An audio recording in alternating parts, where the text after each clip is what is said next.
Welcome to another No Idea Garage video. Today I'm going to talk about my wheels that have been coated in Superwrap and what's happened to them, and I'm going to try and repair this little damage over here. There's more, but anyway, just going to talk about Superwrap in general. I've had Superwrap on my wheels for about...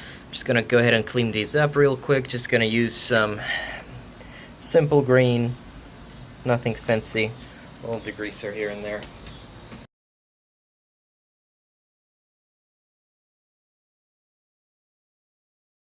Here they are, somewhat cleaned up. The finish is really shiny and smooth where it came out well. I was very happy with the finish of these wheels for the first few weeks, really. And then what started to happen, and that's either, well, most likely my application mistake.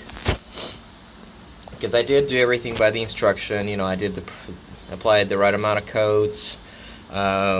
I did all the prep. It was looking good. About a couple weeks into it, I started getting these tiny chips like that. They were just probably bubbles of some kind of contamination that I missed or did not remove, and then they would turn into something like this, right? I mean, this is all kinds of stuff.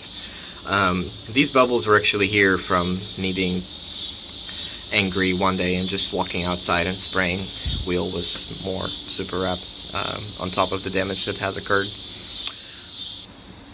Yeah, what's interesting, you can see here, I'm going to turn the wheel around, you can see here this dirt, right, this cooked on brake dust. As you can see, it really, you know, it's not going anywhere with me rubbing it with a finger.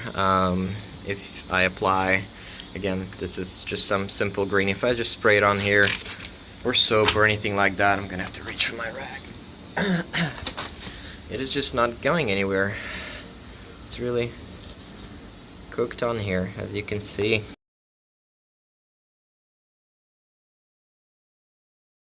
I'm gonna try and spray a little bit of this on the contaminated area, and you guys will see what happens. Just a teeny bit, right? And it's, well, usually does a better job than that. I have this squeegee here for vinyl wrapping. I'm gonna see if I can use the other side of it gently to help myself pry some of this vinyl off of here. Should be able to. That's what I used. Yeah, here we go. I think this is where I'm gonna stop there. That looks fine. A little bit of this. What I'm gonna try and do next is get some acetone and see if I can thin these edges right here, right along here, and so they become a little bit, well, thinner, haha, pun intended. I wore through some of the base coat, then you see the underlying black on some of that. I'm just gonna try and go over. I'm hoping that by doing that, I will make it aesthetically a little bit more pleasant as a finished product after I spray the extra coats on it. Alright, so here I am all masked off. Sadly, in the process of masking something off, I put a piece of tape right here, and then I had to move it, and then here we are, I have to spray a slightly bigger area. I also have a very small amount of my main color left, which is kind of what worries me about spraying a larger area in general. Anyway, so what I'm gonna do is I'm gonna start with spraying black, just like I did in the beginning when I applied it. Here's how the repaired area looks after a few wet coats of black. It's a good reflection. You can sort of see the transition line. It's better than I've done before. It's a little bit less noticeable. Here's how it's looking after most of my black and colored coats on. A bit of an issue here. I had a not so good of a tape job happen, and what I'm gonna do is spray my last wet coat of color with some of the masking peeled back to kind of hide that and smooth out some of my transitions. But realistically, you can see the color matches really well, except the line right here, which I'm gonna try and hide with my final coat.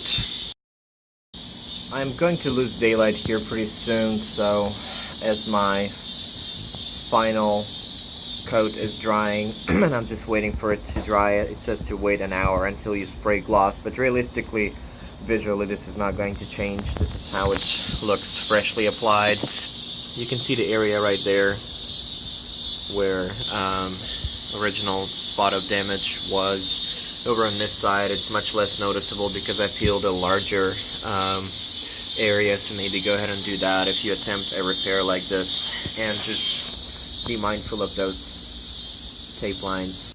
Here it is, the final product. I brought it inside. I do apologize for all the noisy bugs that were present during the entire video while I was working outside.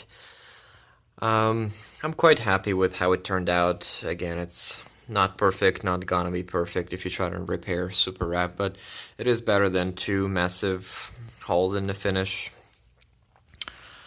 Color matched pretty well, and everything looks alright from where I'm sitting right now with a lot of light on it.